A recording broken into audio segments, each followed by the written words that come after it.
understand you recorded your first demo using karaoke microphones. Is that true? We did. Yes, that is correct. You two at that time. Well, not. I mean, we weren't there. Yeah. So originally, Tom and Dave weren't in the band, and it was me, Andy, and Liam, who's not pictured. We just did it as so we did it for our housemate's birthday, and as banter, was it? Or yeah, not? for like maybe. For a laugh. He'd never been in a band before, so like our housemate, he'd never been in a band before, and he was like, right, it's my birthday coming up. I want to do a band. I've never done it. And we're like, all right, well, let's just make a band. That's how the Flex started. Wow. So we recorded a demo with Argos karaoke mics that Liam went out and bought, and they were like maybe like £5 each or something like that.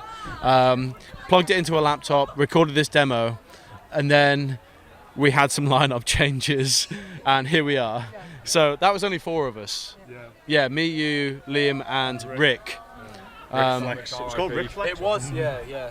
It was originally called Rick Flex for Rick, his birthday, and then we went through some lineup changes. Some things happened, yeah. It just became Flex. Yeah, Rick isn't dead, by the way. Just so you know. Just his participation in the band. Well, he went to Hull.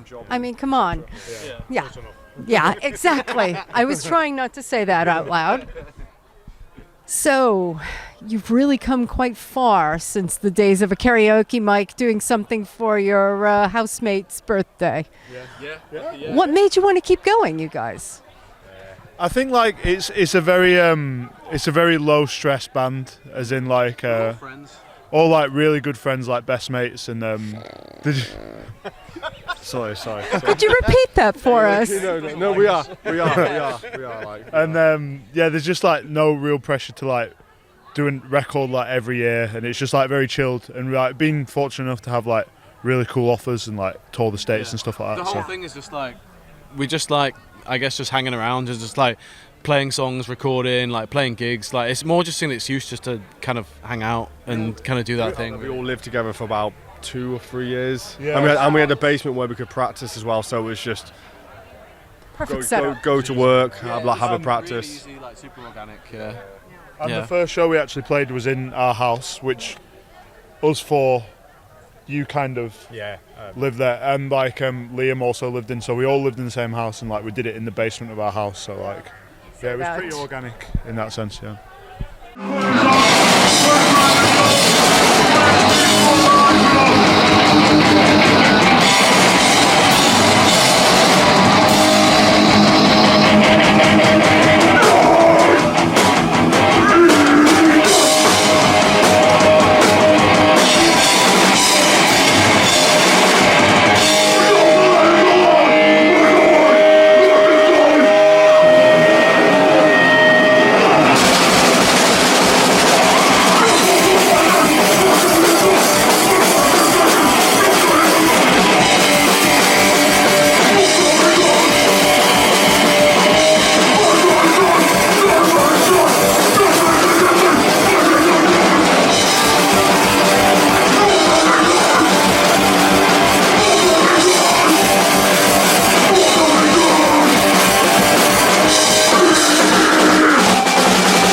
Does your love of American hardcore come from?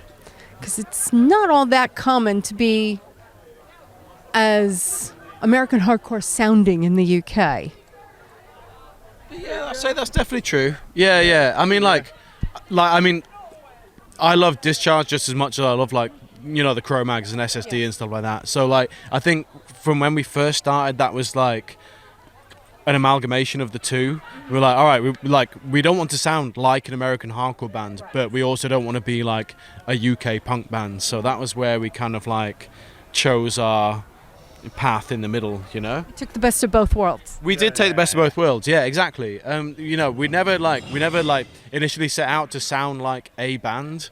It was more like 5 or 6 bands that we were just like, all right, we'll take, you know, a bit of Discharge, a bit of SSD, a bit of like, you know, like Minor Threat, and like some kind of like weird like solos from like Black Flag and stuff like that, and just kind of Black Flag and stuff like that, and it just kind of just. Are you trying to imitate my accent? No. That's just my weird. I don't know. I think there's just more American bands just in number, so I guess you're more likely. It's a bigger country, so. And I think definitely on the like more hardcore side, those are like when you first get into it, those are the ones like you listen to.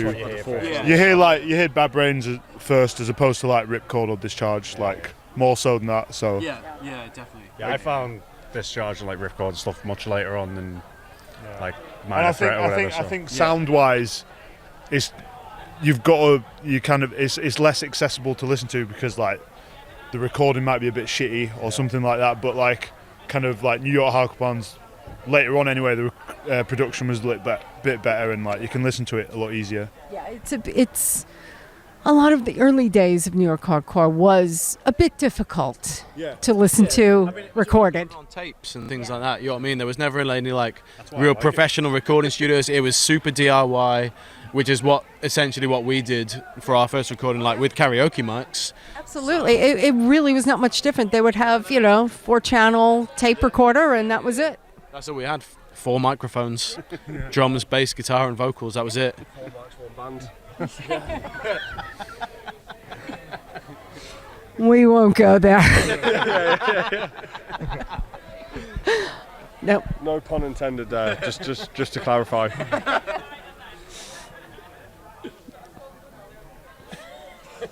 Next. Yes. Having images. So, anyway. Here we are. Yes. You're playing Swinefest, and you guys don't play all that many punk gigs or punk festivals over here. You play more the straight up hardcore. Yeah, that's kind of true. Yeah. We do, but not like, definitely not as much as like hardcore gigs, I suppose. No. Like, yeah. But, we like Discharge recently. We kind of play like anything that we kind of fancy, really. Like, when we got off to play with Discharge, we were like, of course, obviously, and Infest as well. Yeah. But then, we're more than happy to play with like, Breakdown and like, did we play with Sheer Terror when they first came over? Yeah. Like, we're kind of like, obviously, as I said, we're such an amalgamation of different styles of bands. We've got kind of so many different, sounds that we like. We'll play whatever. You know what I mean? So, yeah, exactly. Yeah. If it works, you play it. It works. Yeah. If it ain't broke, don't fix it. So what's happening next with you guys? Anything in the works? We've got an LP that that's been like a long time coming because second LP. Second LP. Is it? Yeah. Last record put out was like 2015. That was 7-inch. So, like, but in the same way, like I was saying before, we haven't felt like a proper pressure to do it. But we also realise it's taking the piss a bit now because it's been a little while. It's like 4 years or something. So that should be like done by the end of the year. Yeah, fingers crossed. By this point, it's probably going to sound like Pink Floyd or something like that. Yeah, it's a concept record. The concept hardcore. 2015, I realised we still pretty much play that set. Like 4 years in the making. At the same time, compared to I think a lot of other bands initially, we did a lot of stuff initially. Like pushed out records, tapes, stuff like that. So yeah, you were very prolific in the beginning, but so it was nice sort of life got in the way, I guess. Yeah, I mean that's just a case of like everyone getting a bit older and like moving and stuff. So you're not in the same house anymore, so it's harder to write. We're all kind of adults-ish now, aren't we? Sort of semi-adults. 4 adults, 1 kid. Yeah. Here we go again. I'm still a baby. I don't like to classify as an adult. Neither do I. So 27. 27. Yeah. But 27 and a half. These are all 30 though, so. Still feel you're 30 and lost it. And on that note, I want to thank you guys so much for talking with us, and I'm really looking forward to seeing you. Cool. So, thank you very much. thank you. I'm sure you won't.